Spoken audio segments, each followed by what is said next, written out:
त्यांना आशीर्वाद देताना। आज दादरमध्ये राज ठाकरेंच्या बहिणीच्या मुलाचं लग्न होतं आणि या निमित्ताने दोघेही ठाकरे बंधू या लग्न सोहळ्यात सहभागी झाले।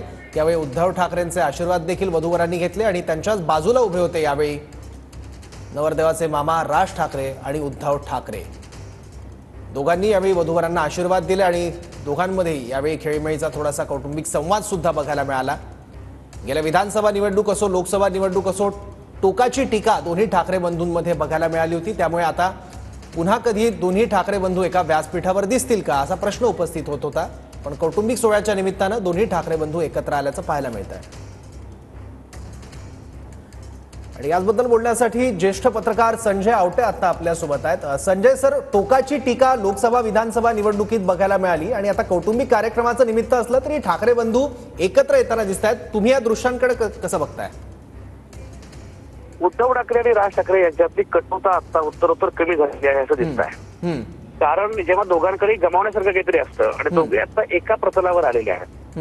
म्हणजे पूर्वी काय होतं की उद्धव ठाकरेंकडे सत्ता होती, राज ठाकरेंचं काही आणखी होतं। आता मात्र काय दोघांनी बरंच काही गमावलेलं आहे, त्यामुळे दोघांमध्ये कटुता कमी झालेली आहे आणि दोघं आता टॉकिंग टर्म्सवर आलेले आहेत। उद्धव आणि राज वेगळे झाल्यानंतर एवढी कटुता कमी त्यांच्यामध्ये कधीच नव्हती, एवढा सलोखा कधीच नव्हता जेवढा तो आज आहे।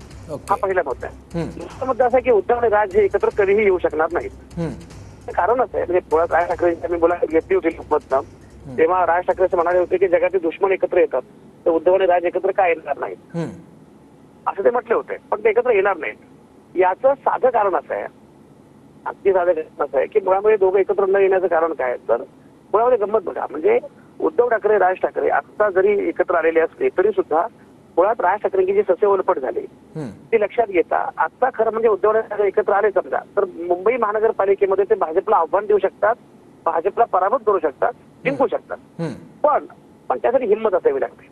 राज ठाकरे अशी हिंमत दाखवतील असं मला वाटत नाही। उलट पक्षी राज ठाकरे मुंबई महानगरपालिकेसाठी आपण कसे उपयुक्त आहोत भाजपला असं दाखवून एखादी विधान परिषद मुलासाठी आणि एखाद्या महामंडळ पदात पाडून घेतील असं मला वाटतं, त्यामुळे ते तिकडे जाणार नाहीत।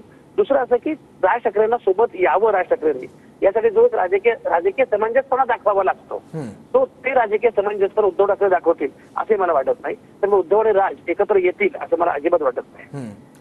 पण संजय सर, विधानसभा निवडणुकीत मनसेचा जो पराभव झाला त्यामुळे मनसेच्या अस्तित्वावर सुद्धा प्रश्नचिन्ह उपस्थित होत होतं। आता कौटुंबिक सोहळ्यात दोघं एकत्र आलेत, राजकीय संवाद सुद्धा पुढे जाऊ शकतो का मुंबई महापालिका निवडणूक बघता?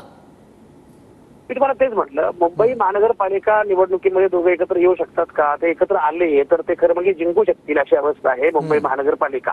पण एक लक्षात घ्या, 5 वर्ष आता राज्यामध्ये सत्ता भाजपची असणार आहे, तिकडची 5 वर्ष केंद्रात सत्ता भाजपची असणार आहे। अशा कालावधीमध्ये भाजपला आव्हान देणं एवढं सोपं आहे का?